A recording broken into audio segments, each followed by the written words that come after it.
Stoicism in relationships, love without losing yourself. Love has a strange way of expanding our world while also making us vulnerable. We open our lives to another person, invest in their happiness, and begin imagining a future that includes them. But somewhere along the way, love can quietly turn into dependence. We start measuring our worth by another person's attention.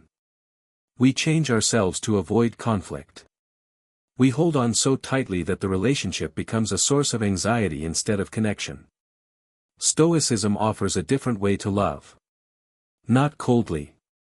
Not without emotion. But with steadiness, dignity, and self-respect. The Stoic approach to relationships is not about becoming detached from people. It is about becoming detached from the belief that another person must behave a certain way for you to be at peace. It teaches us how to love deeply without surrendering our identity, how to care without controlling, and how to remain present without losing ourselves in fear. At the heart of Stoicism is a simple distinction: some things are within our control, and others are not. In relationships, this distinction can transform everything.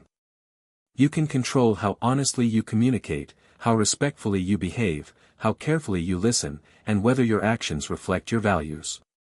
You cannot control your partner's mood, their interpretation of your words, their level of affection, or whether they ultimately choose to stay. Much of relationship anxiety begins when we try to control the second category. We overanalyze messages. We chase reassurance. We test another person's loyalty. We become resentful when they fail to meet expectations they may not even know exist. Stoicism asks us to return our attention to the only place where our power is real, our own choices. This does not mean becoming passive. It means responding intentionally rather than reacting impulsively. When something hurts you, you speak about it. When a boundary is crossed, you address it. When trust is repeatedly broken, you make a decision. But you do not confuse love with the ability to manage another person's character. A Stoic relationship begins with responsibility for the self. Many people enter relationships hoping another person will complete them. They want a partner to erase loneliness, quiet insecurity, provide direction, and confirm that they are worthy. But when another person becomes responsible for your emotional stability, love turns into pressure. Every delayed reply feels threatening. Every disagreement feels like rejection. Every moment of distance feels like abandonment. The Stoic alternative is inner sufficiency.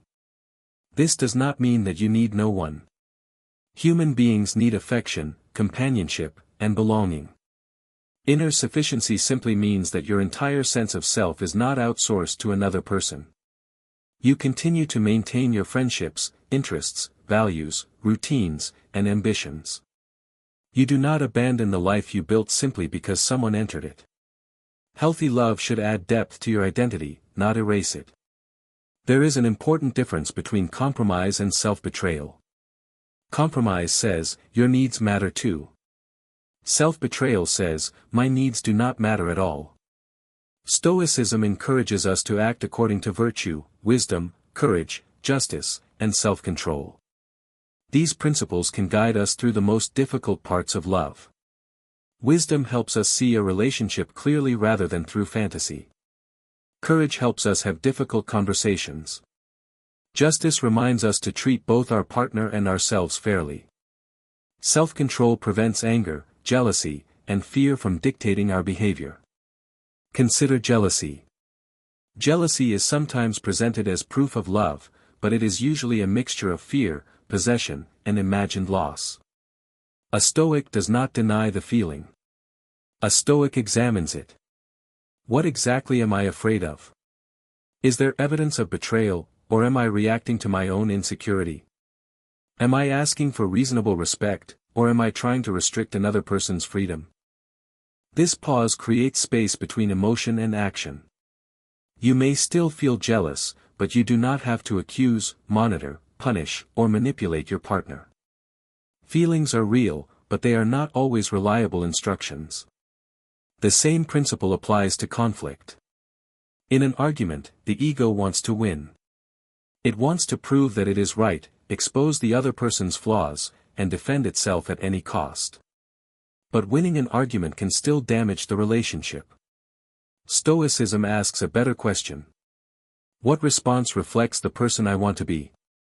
Sometimes that means lowering your voice when the other person raises theirs. Sometimes it means listening without preparing a counterattack. Sometimes it means admitting that your intentions were good, but your impact was harmful. And sometimes it means ending a conversation until both people are calm enough to continue respectfully. Emotional control is not emotional suppression.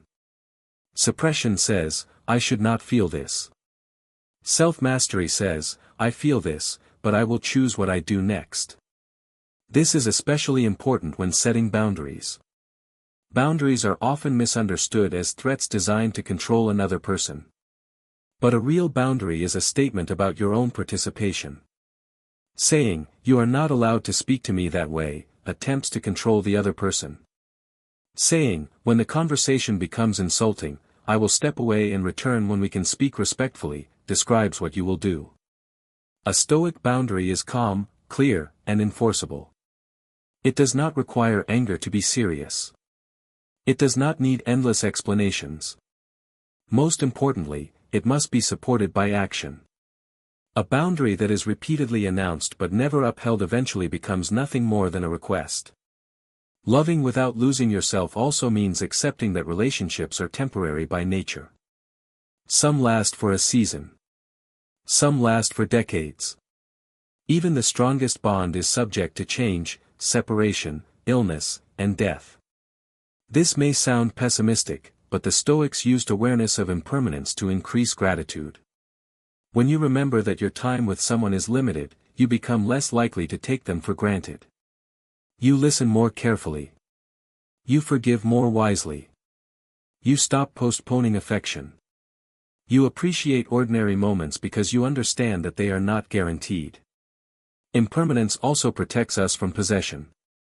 Your partner is not something you own. They are a person choosing, in the present moment, to share part of their life with you. Love becomes more meaningful when it is freely given rather than demanded. This does not mean tolerating neglect, dishonesty, or abuse in the name of acceptance. Stoic acceptance means seeing reality as it is. When a relationship is harmful, acceptance may require you to stop defending it. When someone consistently shows you that they cannot offer respect, loyalty, or emotional safety, wisdom means believing the pattern. You cannot love someone into becoming a different person. You can encourage growth, communicate your needs, and support positive change. But you cannot do another person's inner work for them. One of the hardest Stoic lessons in relationships is this. Sometimes the most loving choice is to leave. Leaving does not always mean you never cared. It can mean you finally stopped sacrificing your character to preserve a connection. A relationship is not successful merely because it continues. It is successful when it allows both people to live with honesty, dignity, and mutual respect. So how can you practice Stoicism in love every day? First, pause before reacting. When you feel anger, fear, or jealousy, give yourself time before sending the message, making the accusation, or issuing the ultimatum. Ask whether your response serves your values or simply releases tension. Second, communicate facts before assumptions. Instead of saying, you do not care about me, say, we have barely spoken this week, and I feel disconnected. Facts invite conversation. Assumptions invite defensiveness. Third, keep promises to yourself. When you say you need rest, take it. When you say a behavior is unacceptable, act accordingly. Self-trust grows when your actions match your words. Fourth, maintain a life outside the relationship. Continue learning, working, creating, exercising, and connecting with other people. Independence does not weaken love. It prevents love from becoming the only pillar holding up your entire life. Fifth, practice perspective. Imagine the relationship ending, not to create fear, but to reveal what matters. What would you regret not saying?